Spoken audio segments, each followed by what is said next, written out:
Terima ya.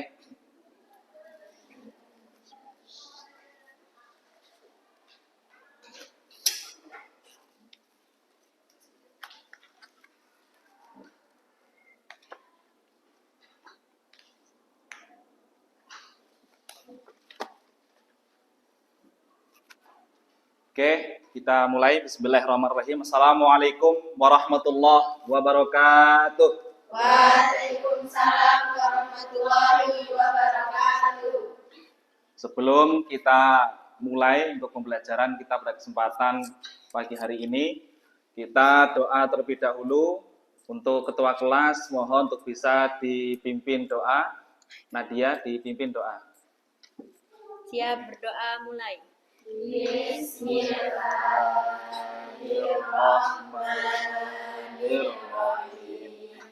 Raditu billahi rabban wa bil islami dina wa bi Muhammadin nabiyyan wa rasula. Rabbi zidna ilma warzuqna fahma.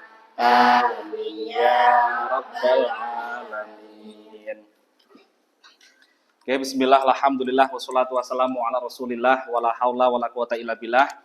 Teman-teman sekalian, kelas 10 SMK Nurul Amal, pada kesempatan pagi hari ini, sebelum kita mulai, saya akan absensi terlebih dahulu, ya. Mohon nanti ketika namanya terpanggil untuk bisa menjawab hadir sesuai dengan kehadirannya. Yang pertama, Dinda Ayu Puspita, Eki Olivia, Ingrid Putriani, Kafka Nafisa, Livia Rizky Mailani, Merli Eka Putri, Mutia Dwi Hanifa, Nadia Maulida, Naila Askia Zahra, Niken Mailani, Reni Firnanda, Safa Aulia, Siva Dara Prita Tridananti, Wanda Aspiranti, Yuzela, Zahira Marsha, yang terakhir Zahra Khairun Najwa. Oke. Sebelum kita mulai ke tahap yang berikutnya terkait dengan pembelajaran kita pada kesempatan pagi hari ini, saya akan tanya dulu. Siap untuk belajar? Siap. Bagaimana keadaan hari ini? Baik. Moodnya baik? Baik. Ada yang galau? Ada yang sebel? Aman semua ya? Aman. Cek kerapian, coba semuanya berdiri. Apakah semuanya sudah rapi? Mejanya, seragamnya, sampai dengan yang di bawahnya semuanya sudah rapi, sudah bersih? Siap untuk belajar? Siap. Oke. Yang berikutnya kita akan menyanyikan lagu nasional, yakni Garuda Pancasila. Kita bunyikan secara bersama-sama. Ikuti yang ada di depan.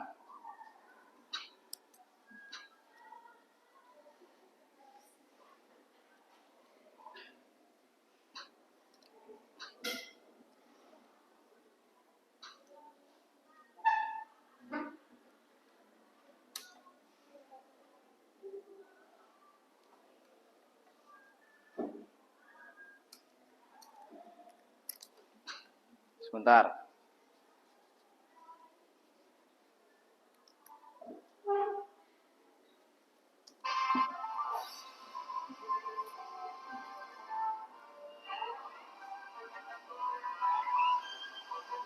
Bareng-bareng ya. Garuda Pancasila, akulah pendukungmu. Patriot proklamasi, sedia berkorban untukmu. Pancasila dasar negara, rakyat adil makmur sentosa, pribadi bangsaku. Ayo maju, maju, ayo maju, maju, ayo maju, maju. Oke, dah kita cukupkan. Sebelum duduk ya, saya akan membacakan terkait dengan tujuan pembelajaran. Terus nanti kita akan lanjutkan dengan ice breaking. Oke, silakan duduk dulu.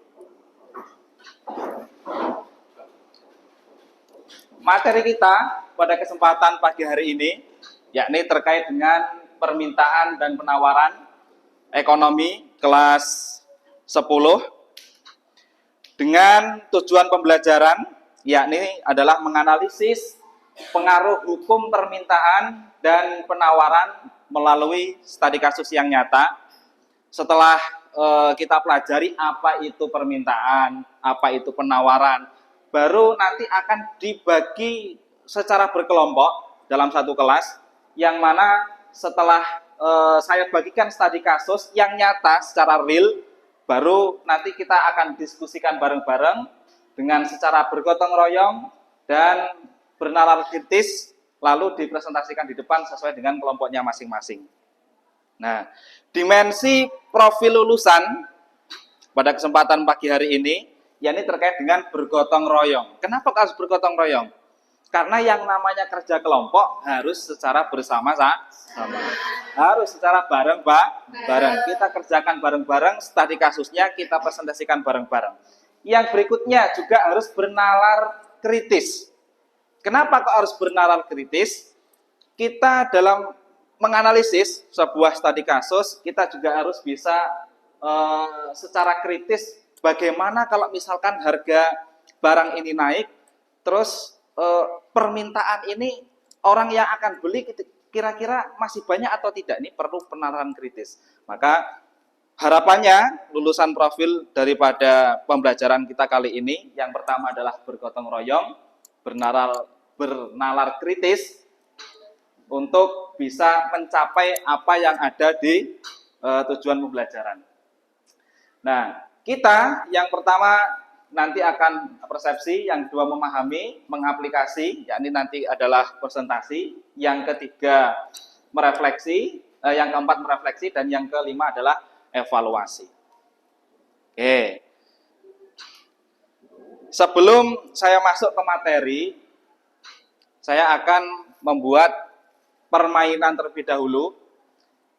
Kita ice breaking sebentar, yang mana ini nanti ice breakingnya tepuk pagi, siang, sore, dan malam. Ketika saya katakan pagi, maka tepuknya satu kali. Ketika saya katakan siang, tepuknya dua kali. Ketika saya katakan sore, tepuknya tiga kali. Ketika saya katakan malam, maka tidak tepuk, karena semua orang semuanya tidur. Tidak boleh rame-rame. Oke, bisa dimulai? Yang salah kira-kira mau diapakan? Suruh berdiri atau suruh nyanyi? Suruh berdiri sajalah ya. Oke, suruh berdiri. Ketika sampai dengan ada 3 orang yang salah, baru nanti bisa duduk semuanya. Bisa dimulai? Bisa dimulai? Bisa. Oke. Siang, pagi, siang, sore, malam. Oke, hampir ya, hampir. Coba kita ulangi lagi. Temponya akan saya percepat agar semuanya bisa fokus, tidak ada yang salah. Oke, saya katakan pagi, sore, siang, malam. Oke, masih fokus. Temponya akan saya lebih percepat lagi. Siang, sore, sore, sore, siang, malam. Ya, si Yuzela silakan berdiri sejenak karena kurang fokus dalam ice breaking kita pada kesempatan ini. Saya akan nyari teman satu lagi atau dua lagi yang nanti mungkin ada yang salah. Oke, saya ulangi lagi. Pagi, siang, malam. Siapa tadi? Ya. Silakan berdiri. Satu lagi. 1, 2, 3, fokus. Malam. Pagi, siang, siang, siang, sore, sore. Oke, tepuk tangan buat kita semuanya. Oke, silakan duduk ya. Ini untuk menguji fokusnya. Jangan sampai nanti kita dalam proses pembelajaran masih ada yang kurang fokus.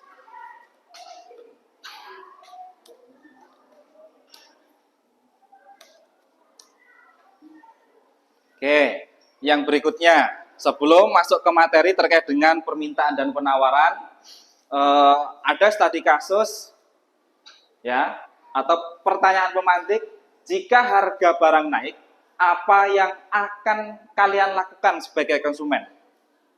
Apa? Kalau harga barang naik, apa yang akan kalian lakukan sebagai konsumen? Nego. Nego. Terus apa lagi? Mencari alternatif yang lain atau mencari barang yang lain. Oke, boleh. Ada lagi? Ada lagi? Tidak jadi beli. Kenapa? Karena harga barang yang sangat tinggi. Saking mahalnya barang, kita jadi mikir-mikir. Kalau misalkan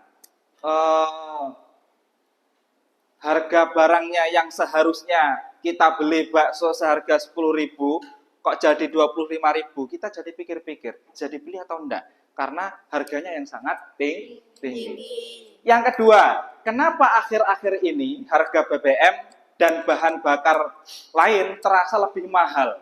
Nah, faktor apa saja yang menurut kalian mempengaruhi kenaikan harga tersebut? Ini nanti juga akan kita bahas pada studi kasus yang akan saya jelaskan. Oke, yang berikutnya. Nanti saya akan tontonkan dulu terkait dengan harga BBM.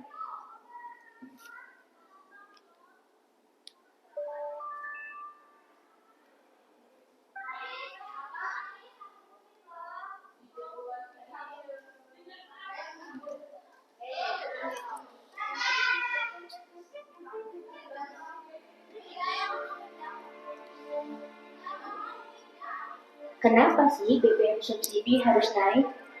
Pemerintah menyebut gejolak harga minyak dunia telah menyebabkan ketidakpastian dan berdampak signifikan pada anggaran pendapatan dan belanja negara atau APBN. Bahkan subsidi dan kompensasi energi termasuk BBM pada tahun 2022 telah meningkat 3 kali lipat menjadi 502 triliun rupiah. Dan angka ini masih dapat terus meningkat seiringnya waktu. Membengkaknya anggaran subsidi dan kompensasi ini sayangnya tidak dibarengi dengan sasaran subsidi yang tepat. Selain membebani APBN, subsidi yang awalnya diprioritaskan kepada masyarakat yang kurang mampu, faktanya lebih dari 70% subsidi justru dinikmati oleh kelompok masyarakat yang mampu, yaitu pemilik mobil-mobil pribadi. Untuk mengantisipasi dampak dari kenaikan harga BBM, pemerintah telah menyiapkan 3 jenis bantalan bansos kepada masyarakat.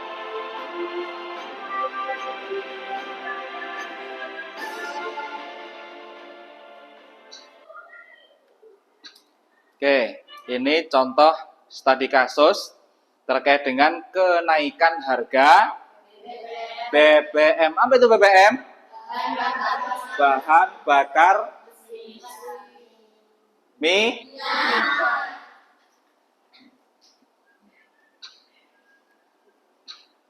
Oke, kita masuk materi. Pengertian permintaan dan penawaran. Ini nanti sambil saya menjelaskan untuk bisa dicatat apa-apa yang penting ya, bisa dirangkum terkait dengan permintaan. Nah, permintaan di sini menjelaskan terkait dengan jumlah barang atau jasa yang ingin dibeli dan mampu dibeli. Jadi permintaan ya, yang pertama ini lebih spesifik kepada konsumen atau pembeli.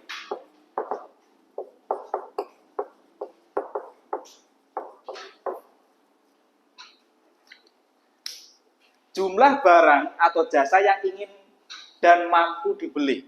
Kalau hanya ingin saja, sama sebagai konsumen, hanya ingin saja tapi tidak mampu dibeli, itu bukan permintaan.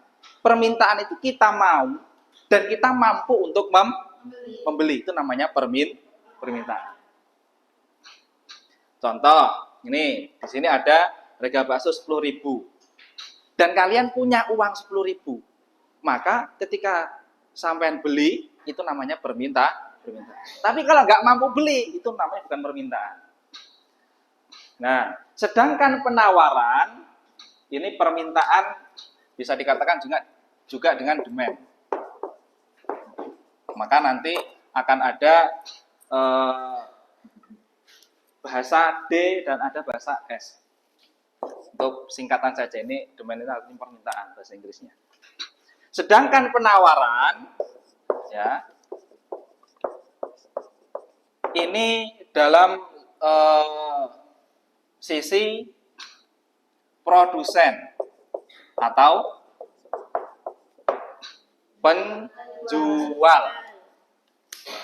Dikatakan di sini bahwa jumlah barang atau jasa yang ingin dan mampu dijual. Dia punya barang dan dia mau untuk menjual. Itu namanya penawar.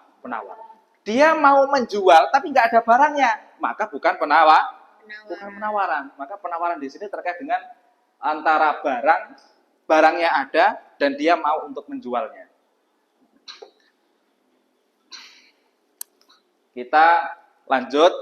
Nah, setelah kita mengetahui definisi daripada apa itu permintaan dan apa itu penawaran, yang berikutnya apa saja ya hukum dan faktornya. Kita ke hukum terlebih dahulu, hukum permintaan dan penawaran. Hukum permintaan, ketika harga naik, jumlah yang diminta adalah turun. Ketika harga turun, jumlah yang diminta akan naik. Misal, harga bakso di sini menjadi 25.000, pembeli akan mengurangi pembelian bakso. Tapi kalau bakso ini sudah enak, harganya murah cuma 5.000, pasti akan banyak yang beli. Ini terkait dengan hukum permintaan, di mana ketika harga naik, maka jumlah yang diminta akan turun. Ketika harga turun, jumlah yang diminta akan naik. Itu hukum permintaan. Maka nanti hukum permintaan, ini yang pertama ya, kurvanya akan seperti ini. Ini P itu harga ya, sedangkan yang di sini Q atau quantity. Jumlah barang, ini harga, ini jumlah barang. Maka nanti kurvanya akan seperti ini. Kurvanya nanti akan seperti ini. Di sini harga misal 10.000, 20.000, 30.000, 40.000. Di sini jumlah barang 1, 2, 3, 4, 5, 6 dan seterusnya. Nah, ini nanti akan mempengaruhi terkait dengan hukum permintaannya. Misal di sini 10 ya. Misal ini kan di sini nanti ada titik-titiknya. Ada titik-titiknya, ada titik temunya, ada titik temunya. Nanti seperti ini modelnya.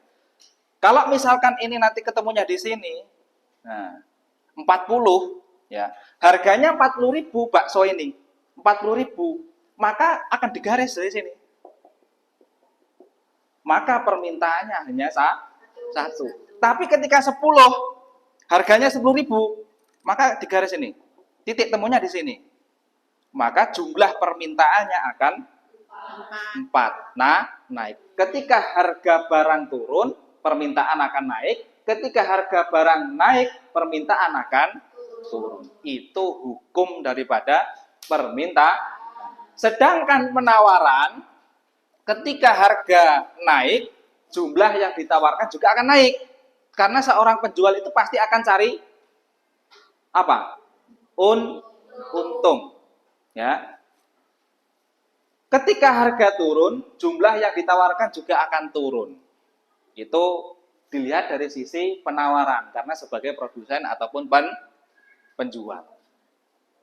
Oke, yang berikutnya, setelah kita mengetahui terkait dengan hukum permintaan dan penawaran, kita akan cari faktornya. Apa saja yang mempengaruhi terkait dengan permintaan dan penawaran. Kenapa kok bisa berubah-ubah? Oke, faktor-faktor yang mempengaruhi permintaan.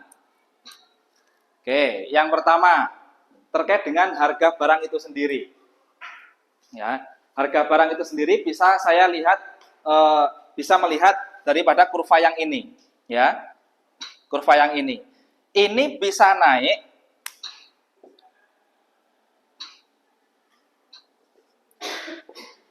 dan juga bisa turun. Menyesuaikan saja, ini tidak bergeser, hanya bergerak saja. Antara dari titik sini, titik yang kedua, titik yang ketiga, ataupun titiknya. Nggak perlu bergeser. Pokoknya kalau misalkan harga barang naik, maka permintaan akan turun. Ketika harga barang turun, permintaan akan naik. Itu untuk yang harga barang itu sendiri. Yang kedua, harga barang lain. Harga barang lain ini ada dua, ada pengganti dan ada pelengkap. Yang kedua, ini saya gambarkan seperti ini. Ya, saya gambarkan seperti ini. Ini harga, di sini quantity untuk jumlah barangnya. Kalau untuk ini kita masuk ke permintaan dulu ya, masuk ke permintaan harga barang lain. Misal kita biasa membeli beras. Ternyata beras di situ ini harga normalnya. Ini harga normalnya. Ya, di sini demand. Demand itu permintaan. Ya, demand itu permintaan di sini. Demand permintaan. Ini harga normalnya. Ketika kita melihat, kita di sini cari dulu aja lah kurva untuk kurva beras. Ya, kurva beras. Ketika harga beras ini naik, ada bahan pokok pengganti. Bahan pokok penggantinya kita asumsikan adalah jagung saja. Ketika harga beras naik, orang-orang beralih menjadi ke jagung. Maka harga jagung pasti akan naik. Kenapa? Karena banyak orang yang memilih jagung. Nah, sedangkan harga beras akan turun. Kenapa? Karena nggak ada yang beli. Nah, maka di sini akan naik di sini. Kalau naik, dia akan ke atas. Bergeser ke sini. Ini demand 1. Ketika harga jagung ini turun, maka tetap ya. Harga jagung turun, beras di sini juga akan mengalami kenaikan, maka di sini posisinya dia akan turun. Ini demand 1, demand 2. Permintaan yang kedua. Di sini tadi jumlah barang ya. Quantity demand, di sini harga barang. Ini kurva terkait dengan beras. Maksudnya ada pengganti. Sedangkan pelengkap, di sini kita bisa asumsikan seperti halnya teh dengan gula. Gula ini walaupun secara aslinya tidak hanya digunakan untuk teh, tapi untuk permasalahan kita, pokoknya gula hanya untuk teh. dan teh hanya untuk gula. Maka ketika harga gula ini naik, maka harga teh juga akan naik. Ketika harga teh akan turun, maka gula juga akan turun. Seperti itu. Nanti kalau misalkan naik, jadi posisinya kurva harga barang pengganti, ini posisinya domain 1. Ini domain 2, ini domain 3. Sama. Ini menyesuaikan. Kalau misalkan di sini kebalikannya untuk pengganti, kalau misalkan di sini beras, di sini teh, ya kita asumsikan teh. Ini mengikuti. Kalau pelengkap ini, yang satunya naik ikut naik. Sedangkan yang pengganti yang satunya naik, maka satunya akan turun. Atau yang satunya turun, pasti yang satunya akan naik. Itu bisa mempengaruhi. Jadi kalau harga barang terkait dengan yang pertama, harga barang itu sendiri, itu hanya bergerak saja, tidak bergeser. Akan tetapi kalau kurva beras ataupun harga barang lain, ini bisa bergeser antara ke atas maupun ke bawah. Menyesuaikan dengan jumlah ataupun harga barang itu sendiri. Yang ketiga adalah pendapatan konsumen ataupun gaji, income. Seseorang kalau misalkan punya gaji besar, punya uang banyak, pasti yang dibeli juga akan banyak. Kalau orang nggak punya uang, pasti juga nggak akan beli. Itu faktor yang mempengaruhi terkait dengan income dari faktor-faktor yang mempengaruhi permintaan. Nih, saya gambarkan seperti ini. Pendapatan. Ini saya hapus dulu.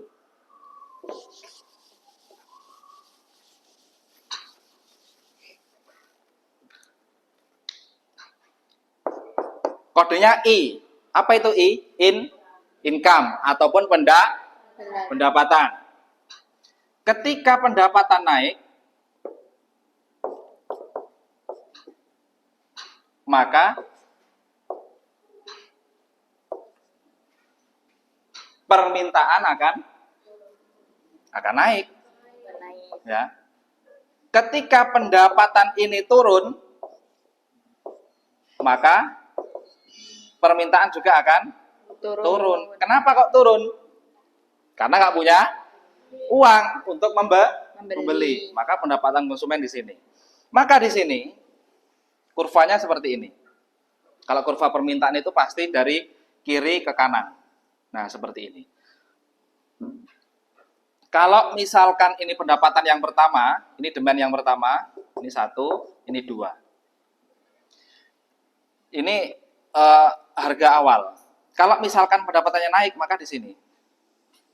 Semakin tinggi harga barang, ya, semakin juga banyak yang beli. Ini yang kedua, ketika harga turun, di sini kan harganya murah ya. Kalau di sini pokoknya patokannya, di sini harganya murah, di sini harganya naik.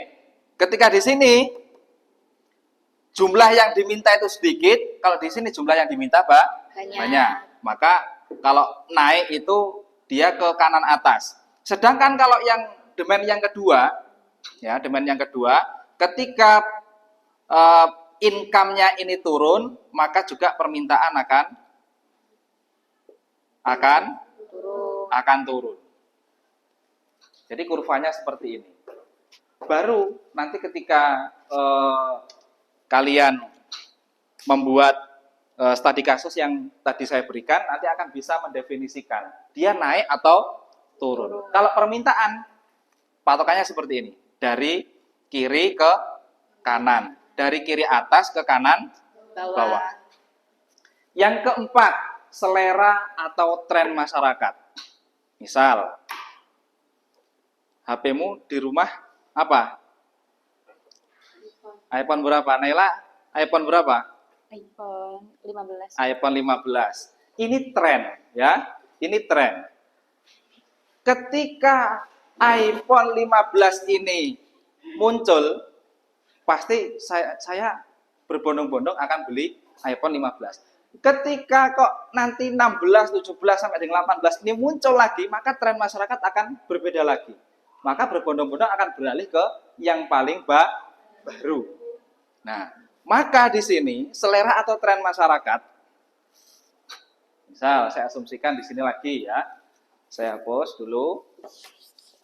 Selera. Kalau selera di sini saya buat kode S ataupun selera. Ketika selera naik, maka quantity demand ini jumlah yang diminta, maka juga akan naik. Ketika iPhone 15, 16, 17 ini keluar dan tren masyarakat itu kok banyak yang mau beli, maka permintaan juga akan naik. Sebaliknya, yang pertama. Yang kedua, ketika trennya, seleranya itu turun, misal orang sudah banyak yang tidak memakai iPhone 10 XR ataupun 11. Kenapa? Karena trennya sudah turun. Masih punya iPhone 11, 10? Naila masih punya? Masih, Pak. Peminatnya sedikit atau banyak? Sedikit. Ya. Maka ketika seleranya turun, maka kuanti demand-nya ini juga akan turun. Ini yang dikatakan dengan faktor terkait dengan selera atau tren masyarakat.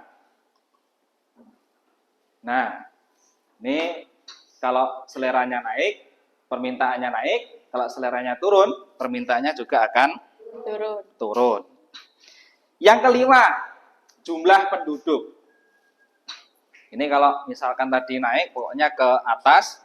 Kalau misalkan turun, ini ke bawah. Karena posisinya di sini. Di sini menentukan harga. 1, 2, 3, 4, 5, 6. 1 sampai dengan 6. Maka nanti titik temunya di sini. Ini sebenarnya ada kotak-kotaknya ini ya. Sebenarnya, tapi nggak ditulis saja. Ini posisinya seperti ini. Nah, ini titik temunya di sini. Nah, ketemunya kan di sini. Maka turun ke bawah dia. Nah, terus yang kelima adalah jumlah penduduk. Ini sudah pasti. Kenapa? Ketika jumlah penduduk ini nambah, pasti kebutuhan permintaan juga akan nambah. Ya, jumlah penduduk. Ketika jumlah penduduknya naik, maka permintaannya juga akan naik. Ketika jumlah penduduknya turun, nah ini yang tadinya banyak kok sekarang penduduknya habis. Kenapa? Faktornya kenapa? Ya banyak, mungkin ada yang pindah atau ada yang banyak yang meninggal kan misal. Maka permintaannya juga akan turun. Itu. Contoh kecilnya SMK ataupun di sebuah instansi lembaga, misal dulunya punya siswa 200, pasti buat seragam juga jumlahnya 200. Ketika siswanya turun menjadi 150, maka beli seragamnya juga hanya 150. Karena mengikuti jumlah penduduknya. Maka di sini bisa mempengaruhi terkait dengan permintaan. Bisa difahami? Bisa. Kita ulangi bareng-bareng coba. Ketika hukum permintaan ini tadi apa? Ketika harga barang naik, permintaan turun. Ketika permintaan ataupun harga turun, maka permintaan akan naik. Dan faktor-faktor yang mempengaruhi jumlahnya ada 5. Yang pertama ada harga barang itu sendiri. Yang kedua, harga barang lain pengganti dan pelengkap. Yang ketiga, pendapatan konsumen, saku atau gaji. Yang kelima, selera atau tren masyarakat. Oh ya, terus yang kelima, jumlah penduduk. Jumlah penduduk. Itu beberapa faktor yang bisa mempengaruhi terkait dengan harga barang dilihat dari konsumen. Karena kita bahasnya Permintaan. Oke, kita lanjutkan. Sekarang masuk ke faktor-faktor yang mempengaruhi terkait dengan penawaran. Ini hampir sama ya dengan yang awal.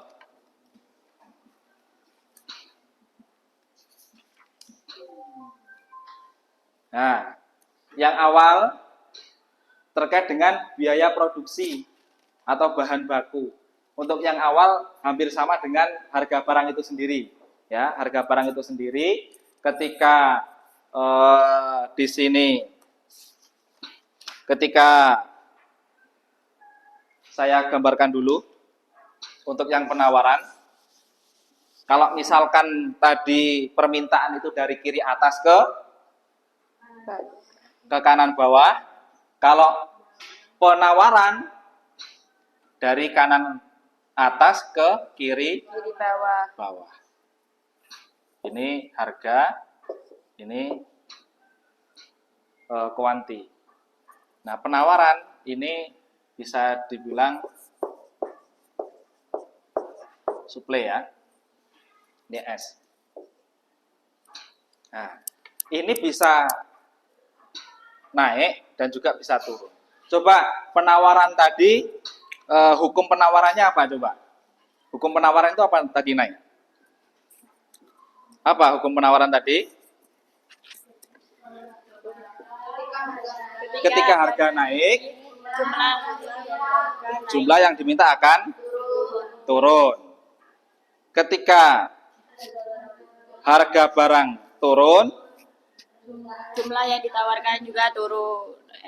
Nah, coba diulangi lagi. Ketika harga naik, maka jumlah yang ditawarkan justru malah akan naik. Karena kita sebagai pedagang, loh ini posisinya masih mahal. Maka kita akan lebih semangat lagi untuk menjual. Kita posisinya sebagai produsen ataupun penjual. Oke, ya. Kita lanjutkan lagi. Oke.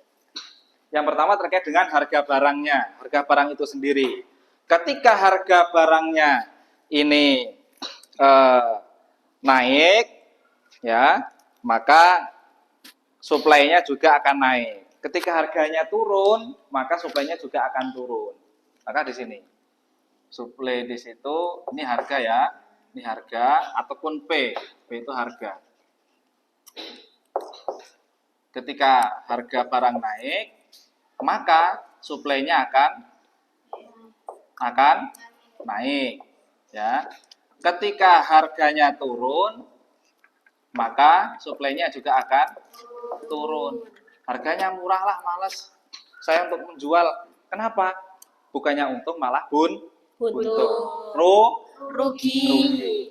Maka beda antar permintaan. Kalau permintaan itu konsumen, kalau penawaran ini Produsen. Ketika harga barang naik, jumlah barang yang diminta juga malah akan Naik. suplainya ya, penawarannya. Sedangkan kalau turun, maka juga suplainya juga akan Turun. Ini juga bisa mempengaruhi seperti itu. Ini bisa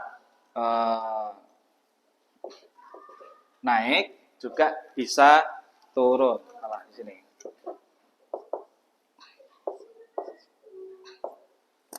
Oke, ini 1, 2, 3, 4, 5. 1, 2, 3, 4, 5.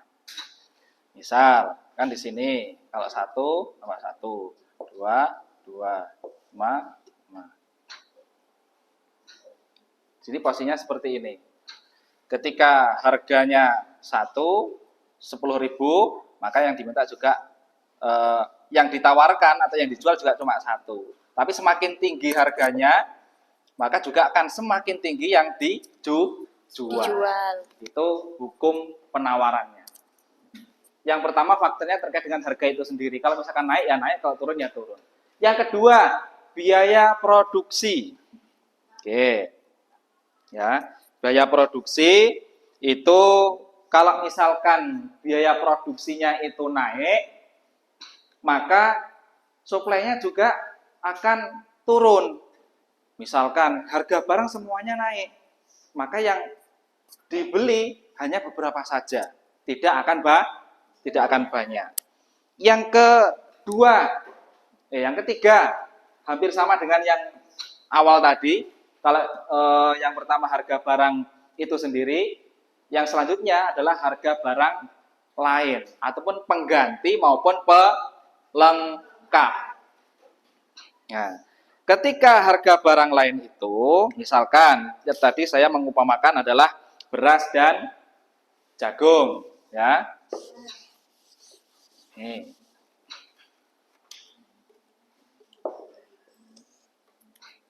Ini kita nyari beras untuk kurva berasnya. Ini harga, ini quantity. Posisinya seperti ini. Ketika harga beras ini turun dan harga jagung akan naik, maka sebagai penjual lebih untung yang mana yang dijual? Yang jagung dibandingkan hanya beras. Ketika jagung ini turun harganya sedangkan beras ini naik, maka sebagai penjual lebih memilih menjual beras. Ketika menjual beras, maka posisinya seperti ini. Kalau ini demand yang satu, bukan demand, supply ya, permintaan ataupun jumlah barang. Ini supply yang kedua. Nah, ini posisinya. Ini naik, ya. Ini turun. Ini yang pertama, ketika harga beras itu turun, maka orang-orang akan memilih jagung. Maka harga jagung akan naik. Harga beras akan turun. Tapi kalau harga jagungnya lebih mahal atau harga berasnya akan mahal, maka dia akan tumpang tindih. Itu terkait dengan hukum penawaran. Mana yang lebih mahal, maka itu yang akan dijual. Itu penawaran. Terus teknologi produksi yang akan digunakan. Teknologi ini dia lebih ke positif. Kenapa kok saya bilang positif? Karena ketika pembuatan suatu barang ataupun produk, ketika dibantu produksi untuk teknologi, maka jumlah yang dihasilkan akan lebih banyak. Akan lebih banyak. Maka di sini suplai yang pertama. Maka di sini. Itu satu. Ketika teknologinya ini jelek, ya, maka permintaannya ataupun barang yang dihasilkan juga akan sedikit. Ini S yang kedua. Maka ini mempengaruhi terkait dengan teknologinya. Ya, teknologinya akan mempengaruhi. Yang ketiga, jumlah produsen di pasar. Jumlah produsen yang di pasar itu harga bahan pokok semuanya mahal, juga harga ataupun orang yang menjual pesaingnya semakin banyak, maka akan mempengaruhi terkait dengan penjualan sebuah produk. Semakin banyak yang jual, maka juga akan semakin banyak pesaing, maka harganya bisa dipengaruhi terkait dengan jumlahnya produsen ataupun jumlahnya pedagang. Adapun yang lainnya, ini juga di luar kendali daripada harga pasar, ini juga ada kebijakan pemerintah seperti halnya pajak, subsidi, terus kondisi alam. Misal kondisi alam ini kita sebagai petani, kita menjual, ketika kita punya kopi, cuacanya buruk dan hasil panennya akan sedikit. Itu akan mempengaruhi terkait dengan penawarannya. Itu terkait dengan kondisi alam dan cuaca. Semakin efisien produksi dan penawaran semakin akan meningkat. Itu faktor-faktor yang mempengaruhi terkait dengan penawaran.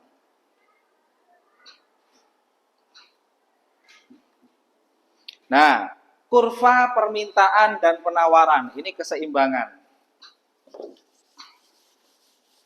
Nanti yang kalian akan kerjakan di situ juga ada kurva permintaan dan penawaran.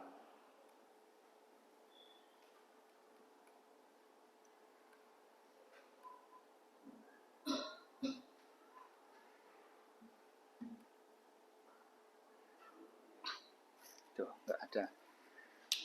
Di sini.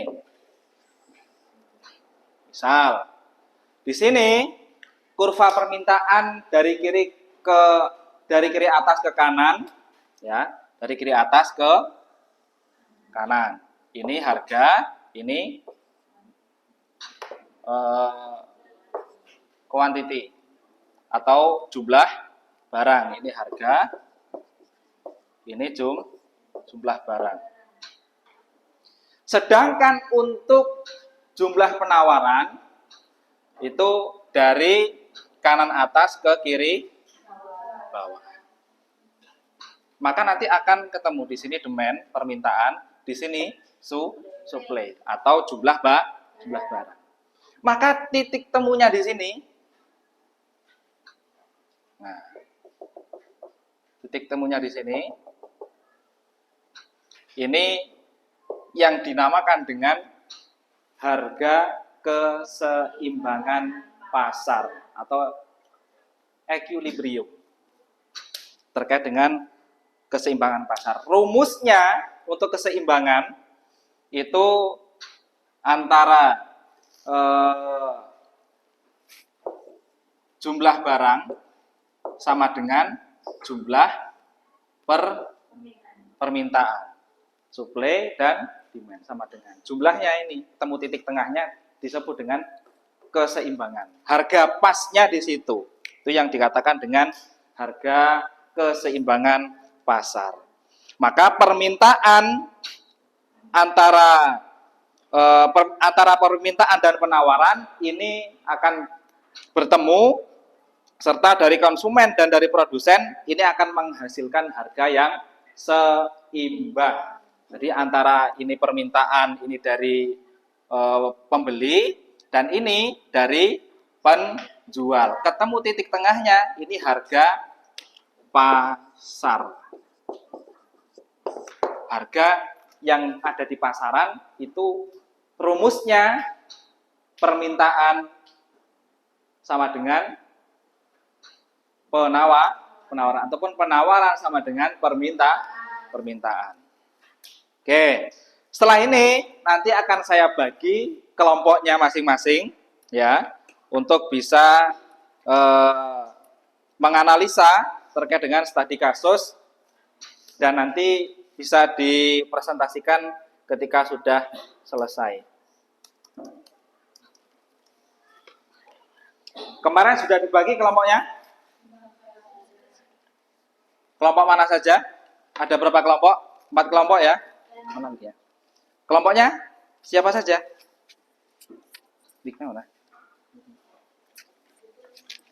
Kelompoknya coba dibacakan.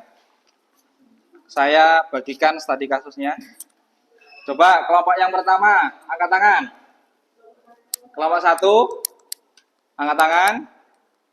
Kafka, Ingrid, Livia sama Eki. Kelompok 2, Naila, Nadia, Mutia sama Merli. Kelompok 3, Safa, terus siapa namanya? Oh iya, Reni, terus Niken. Kelompok 4, Zela, Zahira, Siva sama Lara. Ini saya bagi studi kasusnya. Kelompok 1, kelompok 2. Ini nanti langsung menyesuaikan dengan kelompoknya ya. Bawa karton? Bawa folio bergaris? Bawa. Oke, nanti folio bergaris untuk mengerjakan soal-soal, sedangkan kartonnya nanti untuk membuat gambar kurvanya. Kelompok 3? Itu gabung nggak itu? Ada berapa itu? Oh ya. Kelompok 4? Nih. Oke, sekarang boleh menuju ke kelompoknya masing-masing. Oke.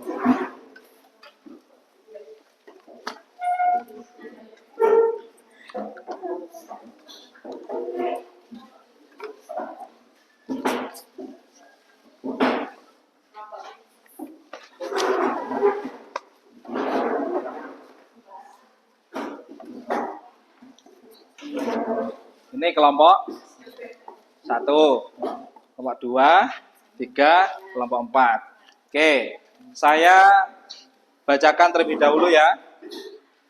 Terkait dengan studi kasus yang harus dianalisa. Yang pertama, setiap kelompok akan menerima studi kasus yang berbeda mengenai fenomena permintaan dan penawaran nyata yang ada di Indonesia. Yang kedua, bacalah narasi kasus dan pendukung secara seksama bersama anggota kelompok. Yang ketiga, diskusikan dan jawablah seluruh pertanyaan diskusi yang tersedia pada lembar kasus yang ada pada kelompok kalian masing-masing.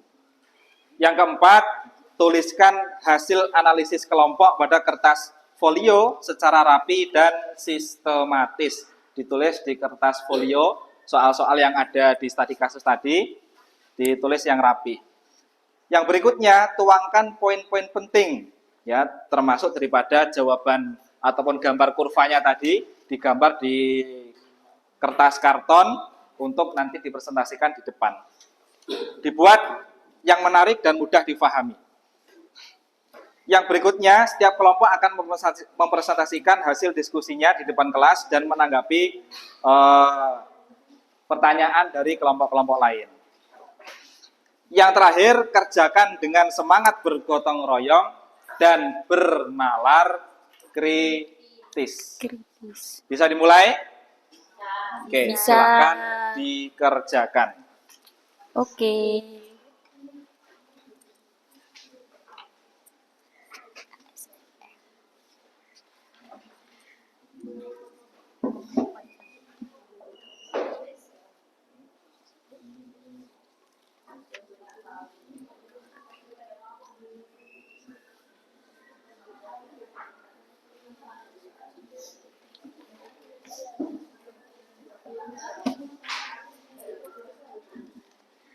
Kelompok pertama tentang apa? Melonjaknya harga kopi untuk kelompok pertama. Kelompok kedua tentang Kelangkaan garam di beberapa wilayah Indonesia. kelangkaan garam. Kelompok tiga, kelangkaan dan harga minyak goreng naiknya. Yang kelompok empat, oke, kelangkaan bahan bakar minyak. Oke, silakan dikerjakan sesuai dengan kelompoknya masing-masing. Jika nanti ada yang perlu ditanyakan, kita bisa diskusikan bareng-bareng. Iya.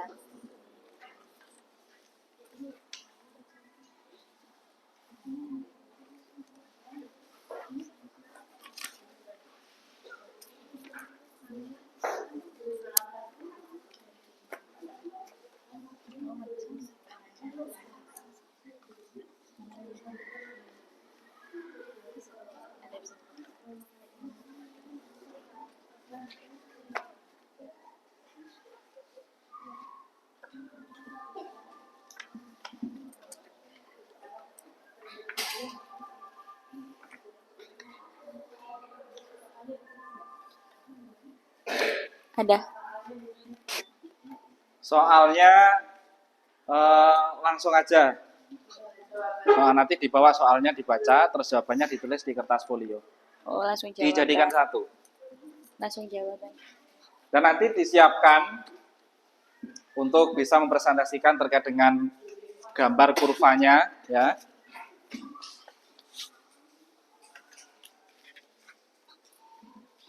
Ya. Itu kan ada analisa definisi kenapa kok bisa naik dan faktor apa saja, itu perlu yang harus didiskusikan secara bersama-sama.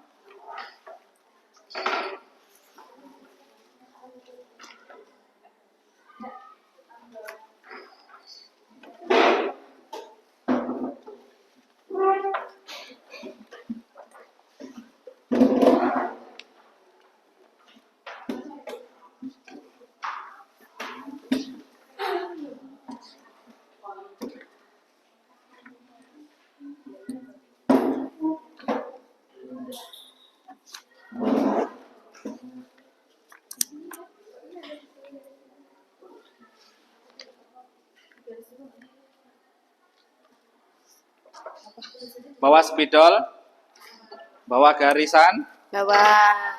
Oke, silakan dikerjakan.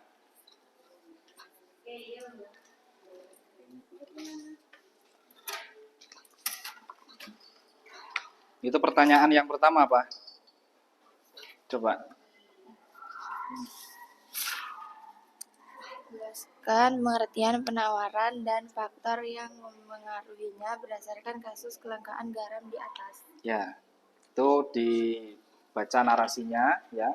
Studi kasusnya dibaca dulu, baru dianalisa. Kenapa kok bisa seperti itu? Apakah karena cuacanya di luar kendali, karena manusia tidak bisa mengendalikan cuaca, kecuali avatar, ya.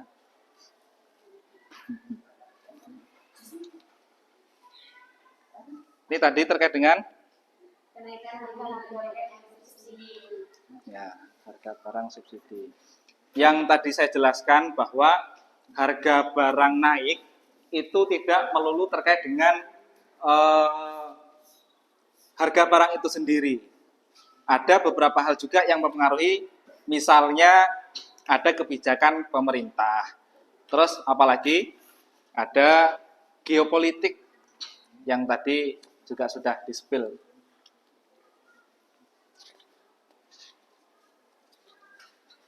Yang kelompok pertama ini tadi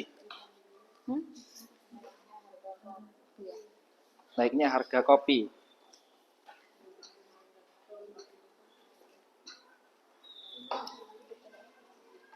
Ya, jawabannya nanti ditulis di kertas folio bergaris dan disiapkan untuk presentasi. Kenapa kok naik? Kalau misalkan naik itu nanti kurvanya bergeser ke sebelah kanan atau sebelah kiri. Kalau misalkan turun itu nanti bergeser ke kanan atau sebelah kiri. Nah, jadi kalau misalkan seperti ini masih di harga awalnya. Ini garis yang ke kiri, dari kiri atas ke kanan bawah, ini garis di demand ataupun permintaan. Kalau yang dari kiri bawah ke kanan atas itu garis supply atau jumlah barang. Nah, ketemulah titik di titik tengahnya di sini. Ini keseimbangan pasar. Keseimbangan pasar. Nah, titik-titik yang kedua ini adanya kenaikan. Kenapa kok kenaikan? Ya nanti silakan didefinisikan secara bareng-bareng. Kenapa kok bisa naik? Nah, nanti seperti itu. Seperti halnya yang di sini juga, ya kasusnya kan ini harga awalnya ya. Ini harga awalnya. Ini kalau dari kiri atas ke kanan bawah, ini namanya demand ataupun permintaan. Sedangkan dari kiri bawah ke kanan atas ini supply atau jumlah barang. Ini nanti dikasih ini D, ini S. Jadi yang pertama, ini harga keseimbangan yang pertama.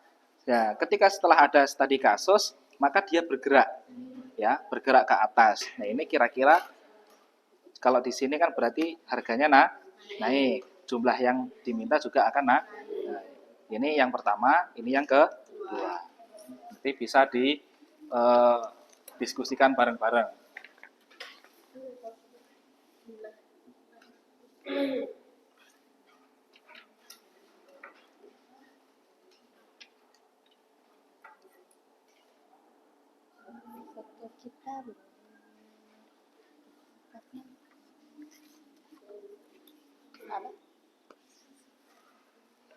Iya.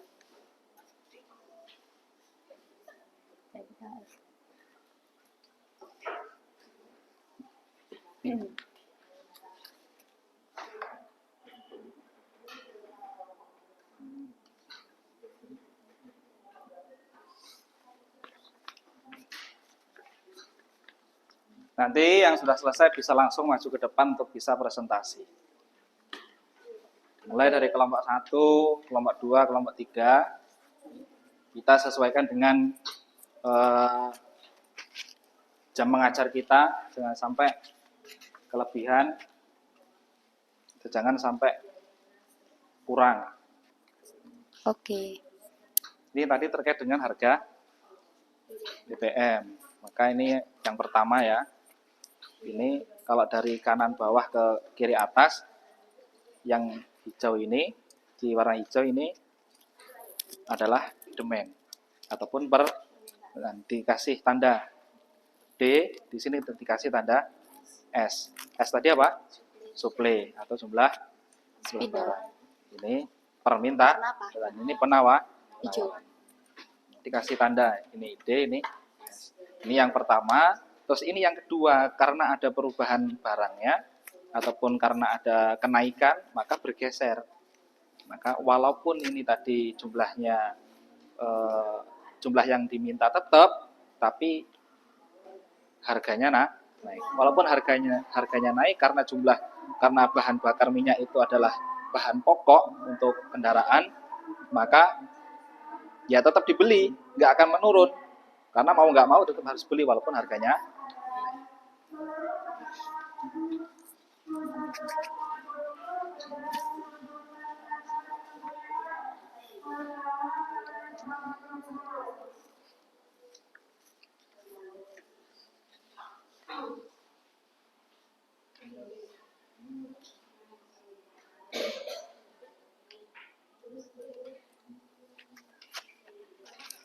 Untuk kita blur,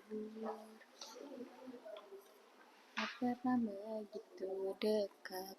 Untuk kita blur.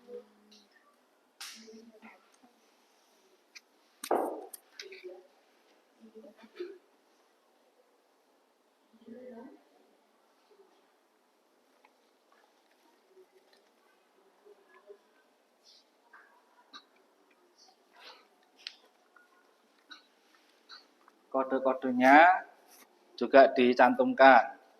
Syukur-syukur kalau misalkan di studi kasusnya ada harga, dicantumkan di sebelah kanannya nggak apa-apa. Ya, di sini di harga itu nanti dikasih harga sekalian. Di titik-titiknya itu nanti sekalian dikasih harga.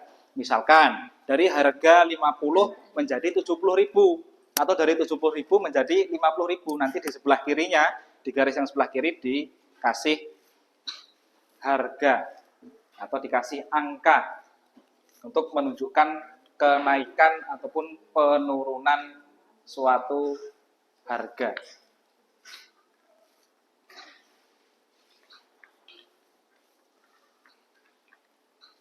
Nanti kelompok yang pertama presentasi terlebih dahulu, kelompok 2 dilanjutkan, terus kelompok 3 dan kelompok 4.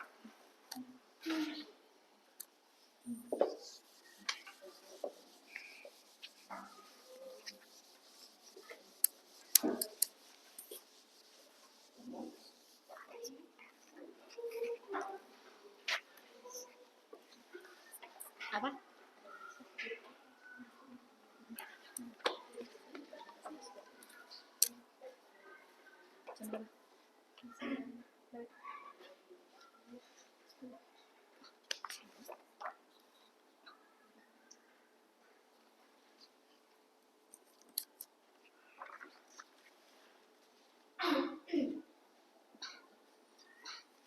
Sumbu tegak naik ya ke atas itu harga, price. Makanya simbolnya P.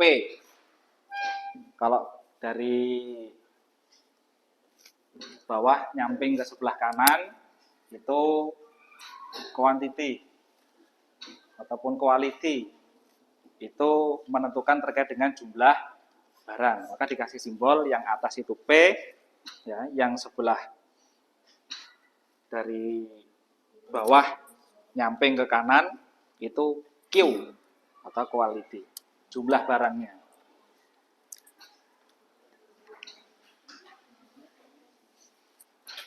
Sumbu yang tegak itu price, harga. Sumbu yang datar menyamping ke kanan itu quantity, jumlah barang. Garis permintaan dari kiri atas ke kanan bawah, demand, sedangkan penawaran dari kiri bawah ke kanan atas, supply. Nanti antara permintaan dan penawaran ini akan ada titik temunya. ya akan ada titik temunya. Itu yang dikatakan dengan keseimbangan pasar.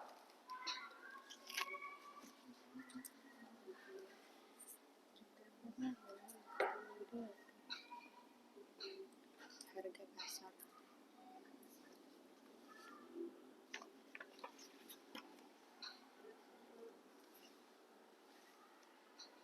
Narasi kasus.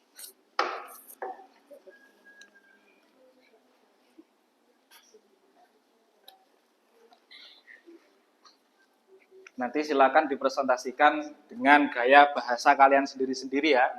Dijelaskan seperti ini, kenapa kok naik, kenapa kok turun, kenapa kok berubah, itu faktornya kenapa. Yaitu nanti silakan dijawab sesuai dengan studi kasusnya. Tadi kan juga sudah dijelaskan faktor-faktornya dan nanti bisa disampaikan.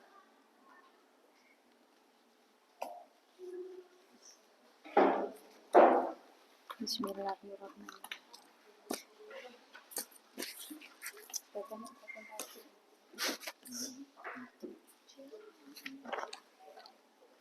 Nanti.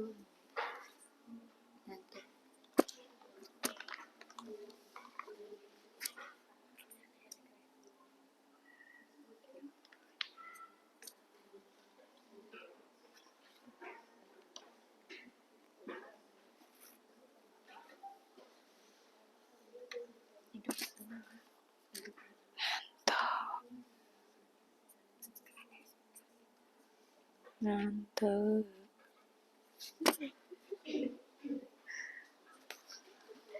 Gimana? Kelompok 2 ada kendala? Aman? Aman.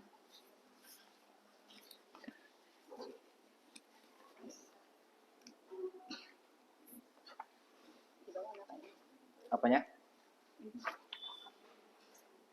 Ya enggak apa-apa. Ya nanti dibawa untuk dipresentasikan. Kartonnya itu.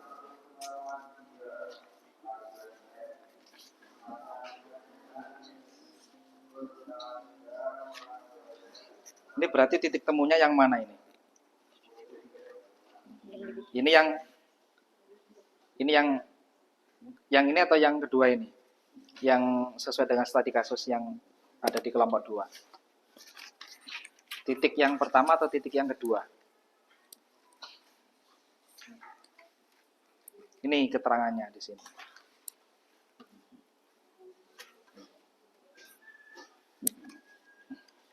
Ini permintaannya kan, yang tadinya naik, kalau semakin ke kanan maka akan semakin banyak jumlah barangnya. Kalau semakin ke kiri maka akan semakin sedikit. Tapi kalau harga dari sini semakin ke atas maka semakin naik harganya. Kalau semakin turun harganya. Maka kalau di sini yang tadinya di sini menjadi semakin naik. Tapi jumlah barangnya, maka penjelasannya ini musim hujan. Boleh. Itu faktornya ya, nanti disampaikan. Kenapa kok bisa turun jumlah barangnya? Kalau harganya turun, maka kalau barangnya sedikit, langka, biasanya harganya akan semakin meningkat. Analisis permintaan dan penawaran dalam hidup nyata. Dikasih kelompok ya. Dikasih nama kelompok di kartonnya masing-masing. Lalu nanti dipresentasikan bareng-bareng.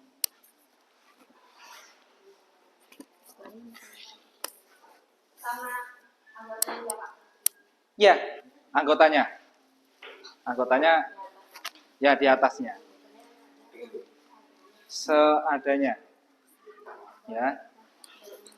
Enggak usah besar-besar, yang penting ada namanya. Ada nama kelompoknya, ada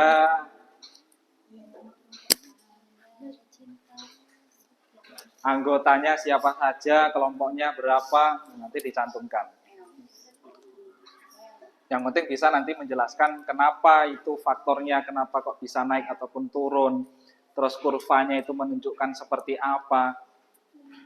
Itu nanti bisa dijelaskan. Kurva itu hanya untuk membantu antara naik maupun turun dari jumlah permintaan maupun penawaran.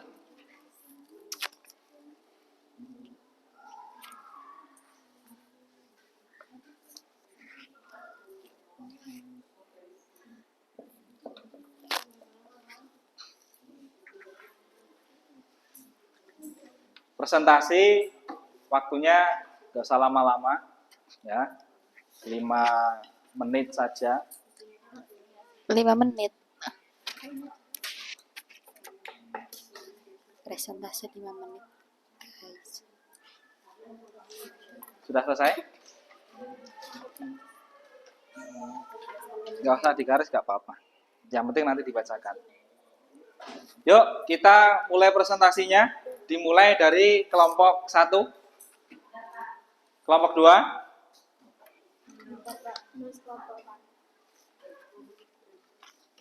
Nanti presentasinya silakan langsung salam, kami dari kelompok berapa, bla bla bla, dan langsung membacakan apa yang pertanyaannya dan apa jawabannya dan bagaimana penjelasan kurvanya.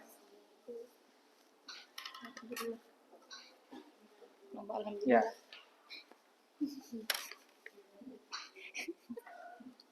Di bawah kartonnya ya, dan jawabannya di bawah.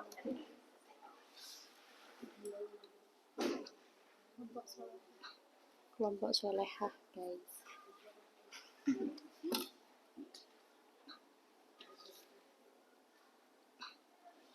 Kelompok berapa dulu?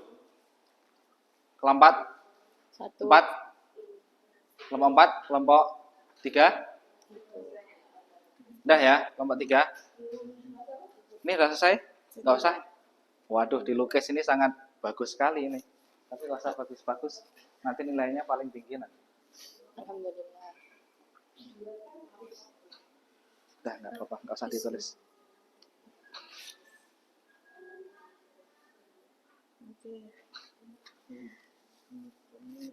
Yuk, maju dari kelompok 3 terlebih dahulu.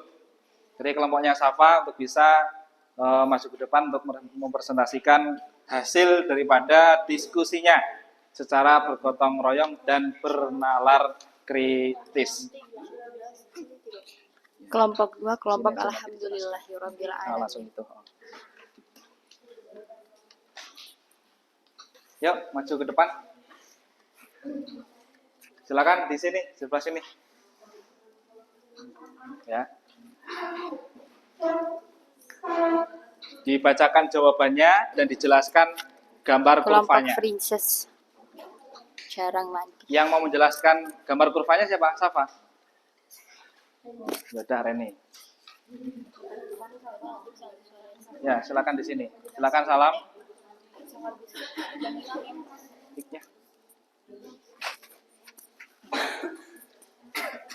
Bawa.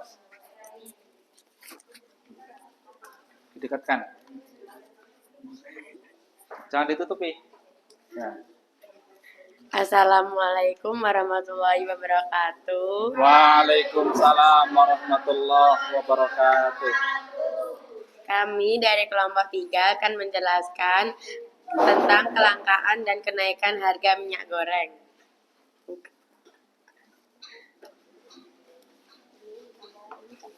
Ini contoh gambar kurva tentang kelangkaan dan kenaikan harga minyak goreng.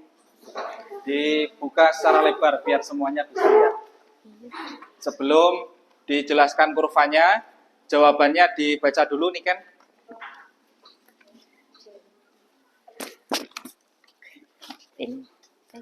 Ayo dibaca.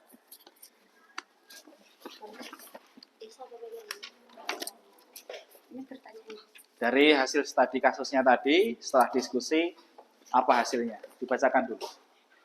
Pertanyaan hukum permintaan dan penawaran pada kasus. Jawabannya hukum penawaran ketika harga jual di pasar ekspor lebih tinggi, produsen mengurangi penawaran ke pasar domestik.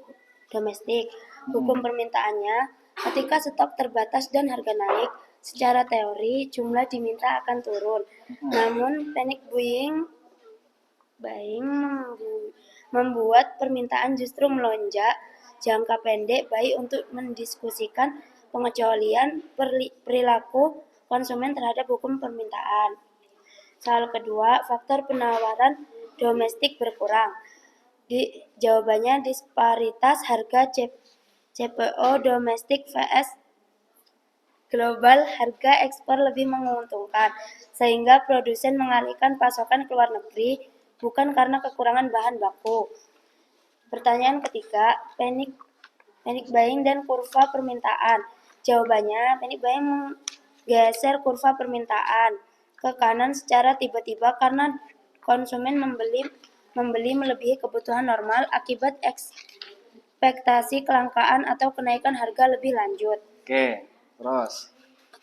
Pertanyaan keempat, efek kebijakan DMO dan subsidi.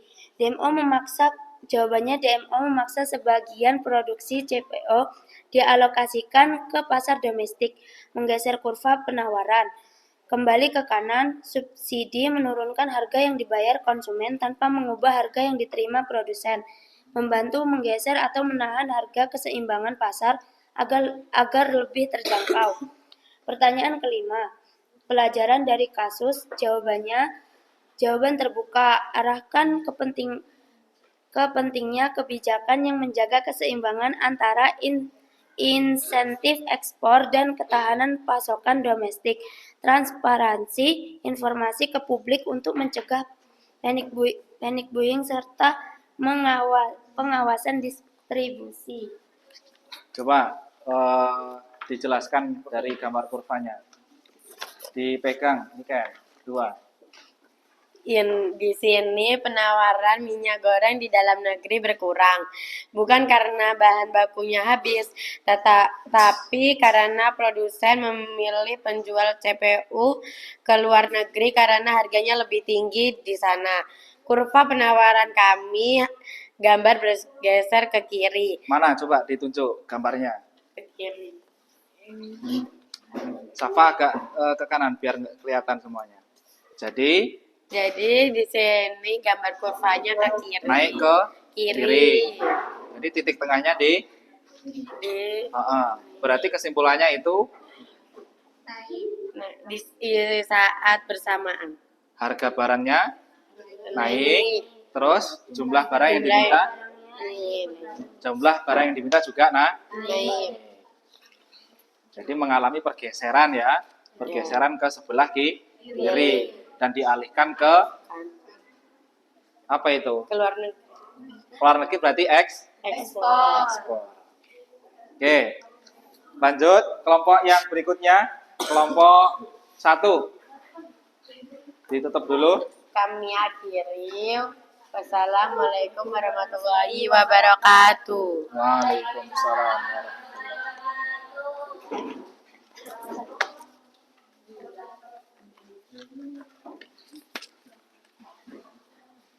Silakan dibuka dari kelompok mana, terus dijelaskan secara singkat saja ya untuk pertanyaan-pertanyaannya serta gambar kurvanya. Assalamualaikum warahmatullahi wabarakatuh. Waalaikumsalam warahmatullahi wabarakatuh. Kami dari kelompok 1 ingin mempresentasikan tentang melonjaknya harga kopi Robusta di tingkat petani dan konsumen. Oke. Terus. Ya.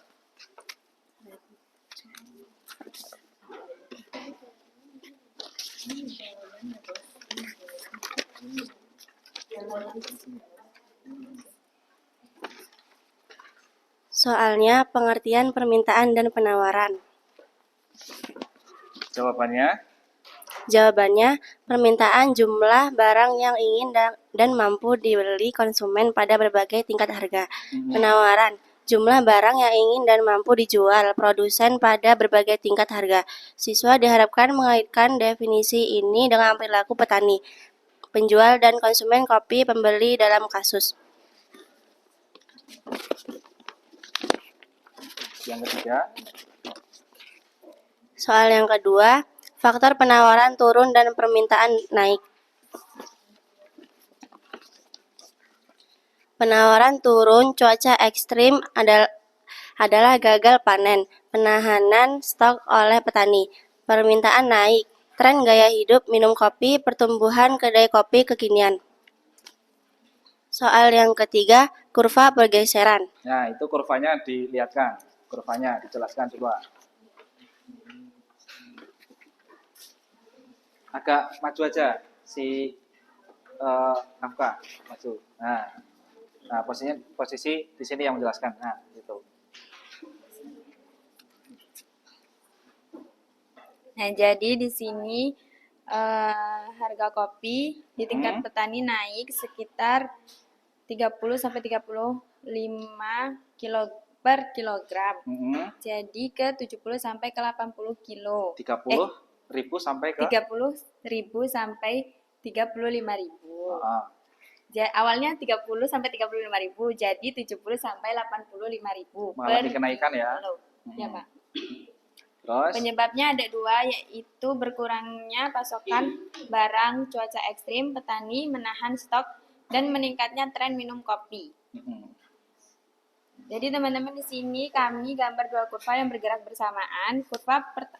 Kurva penawaran kopi bergeser ke kiri karena petani gagal panen dan menahan stok. mana bergeser ke kiri itu yang mana? Yang ini. Yang titik-titik ya.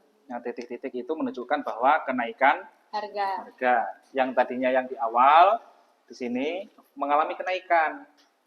Walaupun jumlah yang diminta sama, tapi harganya berubah jadi naik. Jadi kurvanya itu menunjukkan kenaikan harga kopi. Oke, cukup. Bisa ditutup. Baik, kami akhiri. Wassalamualaikum warahmatullahi wabarakatuh. Lanjut, kelompok 2.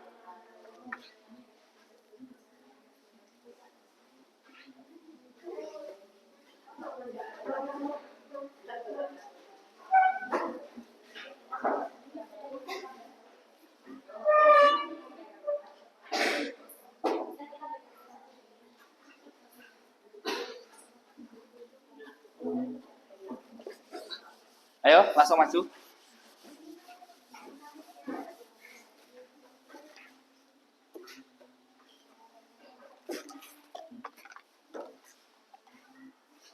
Salam kelompok berapa? Assalamualaikum warahmatullahi wabarakatuh.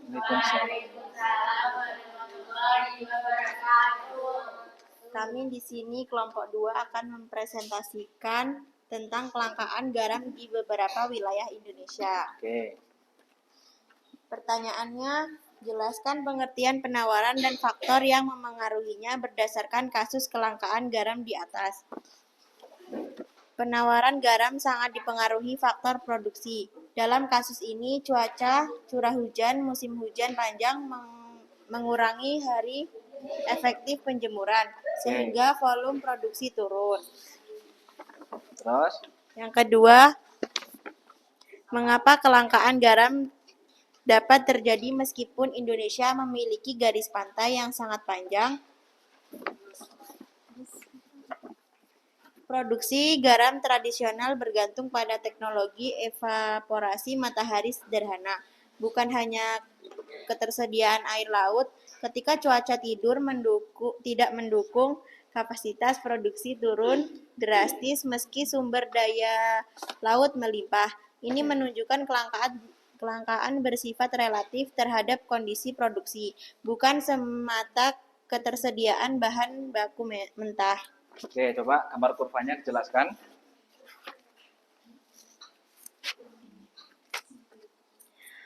Kurva yang kami gambar di sini hanya kurva penawaran yang bergeser ke kiri. Yang mana? Bergeser ke kiri itu yang mana? Yang kurva penawaran kalau bergeser ke kiri yang atas. Oke, atas yang titik-titik ini, suplai ya.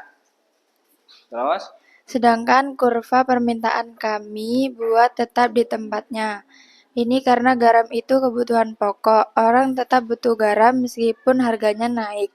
Karena hujan panjang membuat produksi garam turun drastis, penawaran berkurang, sehingga titik keseimbangan baru berada di harga yang lebih tinggi dan jumlah garam di pasar lebih sedikit. Oke, berarti yang titik yang kedua ini menunjukkan harga kenaikan harga barang dan jumlah penawarannya menurun. Oke, kelompok terakhir. Khusus kelompok terakhir langsung dijelaskan kurvanya ya. Sekian dari kami. Wassalamualaikum warahmatullahi wabarakatuh.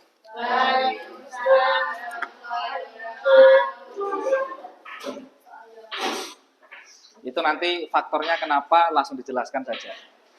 Kenapa kok mengalami kenaikan ataupun mengalami penurunan, kenapa nanti jelaskan, langsung dijelaskan kurvanya.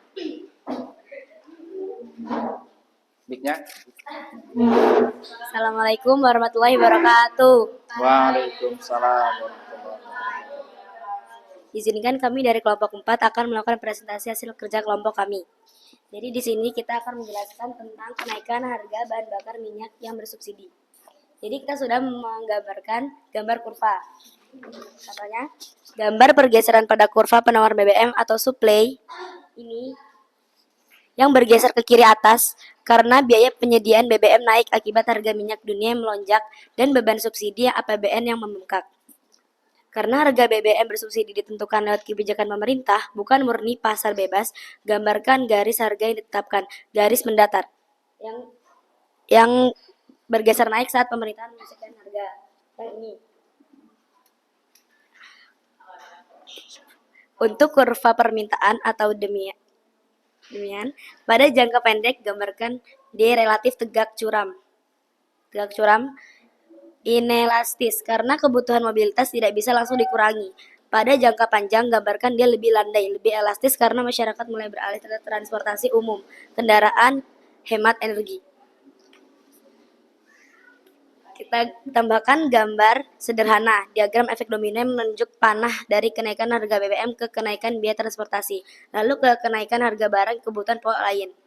Oke, jadi dari gambar yang disajikan di kertas karton ini, harga BBM ini mengalami kenaikan ya, tapi jumlah yang diminta tetap. Naik. Tetap jumlah yang diminta tetap, tapi harga barangnya naik. Faktornya tadi karena apa? Karena harga bahan mentah itu ada harga barang mentahnya, harga minyak mentahnya mahal. Naik dan juga ada Konflik gitu. gejolak politik di mana itu? Di Timur Tengah. Oke, di Timur Tengah. Oke, sudah cukup, bisa ditutup. Saya akhiri. Wassalamualaikum warahmatullahi wabarakatuh. Waalaikumsalam warahmatullahi wabarakatuh. Oke, itu tadi beberapa hasil kelompok kalian setelah presentasi. Kita simpulkan bahwa tadi ada beberapa kenaikan dikarenakan faktornya satu karena ada cuaca ya, karena juga ini juga cuaca. BBM ini terkait dengan geopolitik, dengan harga minyak mentahnya ini semakin naik. Tadi ada yang semakin naik harganya, tapi juga permintaannya tetap karena BBM itu juga termasuk daripada pokok, daripada mobilisasi, maka tetap beli walaupun harganya naik. Itu kurvanya semuanya sudah dijelaskan. Oke, kita simpulkan untuk materi kita pada kesempatan pagi hari ini terkait dengan permintaan dan penawaran. Kita bunyikan bareng-bareng. Apa itu permintaan? Jumlah barang yang ingin dan mampu dibeli konsumen pada harga tertentu. Maka permintaan ini lebih condong ke pembeli, ya, ataupun konsumen. Kalau penawaran? Jumlah barang yang ingin dan mampu dijual produsen pada harga tertentu. Oke, dia bisa dibilang sebagai produsen ataupun penjual. Hukum permintaan seperti apa? Harga naik, jumlah diminta turun. Harga turun, jumlah diminta naik. Sedangkan hukum penawaran? Harga naik, jumlah ditawarkan naik. Harga turun, jumlah ditawarkan turun. Nah, faktornya apa saja yang mempengaruhi terkait dengan permintaan dan penawaran? Pendapatan, selera, harga, barang lain, teknologi, kebijakan pemerintah. Yang terakhir terkait dengan kasus nyata tadi, itu contoh daripada gejolak geopolitik yang juga bisa mempengaruhi terkait dengan harga BBM. Permintaan dan penawaran ini bisa berubah karena ada geopolitik ataupun kebijakan pemerintah. Itu beberapa hal terkait dengan materi kita pada kesempatan pagi hari ini telah kita selesaikan bersama-sama. Kita ucapkan lafadz hamdalah 1, 2, 3. Alhamdulillah. Alhamdulillahirrabbilalamin. Terima kasih atas partisipasinya. Mudah-mudahan terkait dengan materi kita pada kesempatan pagi hari ini bisa kita pahami bareng-bareng dan kita bisa mengetahui mana itu permintaan dan penawaran sehingga ketika digabungkan kita bisa mengetahui terkait dengan keseimbangan pasar. Maka harga-harga pasar di luar sana itu gabungan antara permintaan dan penawaran. Di tengah-tengahnya itu menjadi keseimbangan pasar. Itu terkait dengan yang sudah kita pelajari bareng-bareng. Kita lanjutkan di materi kita besok. Mudah-mudahan semuanya diberikan kesehatan dan bisa belajar seperti biasanya. Amin. Sebelum kita tutup, mari bareng-bareng kita berdoa terlebih dahulu. Ketua kelas dipimpin. Siap berdoa. Bismillahirrahmanirrahim.